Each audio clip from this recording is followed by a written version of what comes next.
ರಾಜ್ಯದಲ್ಲಿ ಅನ್ಲಾಕ್ ಆಗುತ್ತಿದ್ದಂತೆ ಮಂಗಳೂರಿನಲ್ಲಿ ರಾಜಕೀಯ ಚಟುವಟಿಕೆಗಳು ಗರಿಗೆದರಿದ್ದು ರಾಜ್ಯ ಸರ್ಕಾರ ಹೊರಡಿಸಿರುವ ಕೋವಿಡ್ ಮಾರ್ಗಸೂಚಿ ಗಾಳಿಗೆ ತೂರಿ ರಾಜಕೀಯ ಸಭೆ ನಡೆದಿದೆ. ಕೆಪಿಸಿಸಿ ಅಧ್ಯಕ್ಷ ಡಿಕೆ ಶಿವಕುಮಾರ್ ಬೋಳೂರು ಮೊಗವೀರ ಸಭಾಭವನದಲ್ಲಿ ಮೀನುಗಾರರ ಕುಂದುಕೊರತೆಗಳನ್ನು ಆಲಿಸುವ ನೆಪದಲ್ಲಿ ರಾಜಕೀಯ ಸಭೆ ನಡೆಸಿದ್ರು. ಸಭೆಯಲ್ಲಿ 200ಕ್ಕೂ ಹೆಚ್ಚು ಜನ ಮೀನುಗಾರರು ಮತ್ತು ಕಾಂಗ್ರೆಸ್ ಕರ್ತರು ಭಾಗಿಯಾಗಿದ್ದು ಸಾಮಾಜಿಕ ಅಂತರ ಮರೆತಿದ್ದಾರೆ.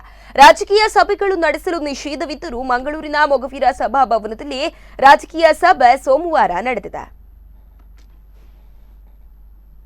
ರಾಮನ ಬಂಟ ಆಂಜನೇಯ ದೇವಸ್ಥಾನ ರಸ್ತೆ ಉದ್ದೂ ಇರ್ತದೆ.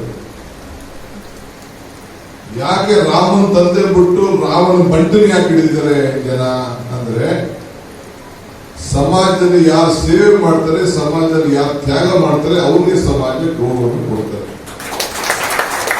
ಹಾಗೆ ಇವತ್ತು ನೀವೆಲ್ಲ ಗಂಗಾ ಪುತ್ರರು ಆಗಿದ್ರು ಕೂಡ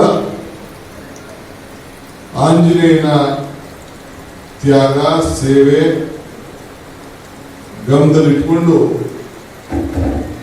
ನೀವು ಸಮಾಜದ ಸೇವೆಯನ್ನು ಮಾಡ್ತಾ ಇದ್ದೀರಿ. ಎಷ್ಟೋ ವೃತ್ತಿಗಳಿದ್ರು ಕೂಡ ಬೇಕಾದಷ್ಟು ವೃತ್ತಿಗಳಿದೆ.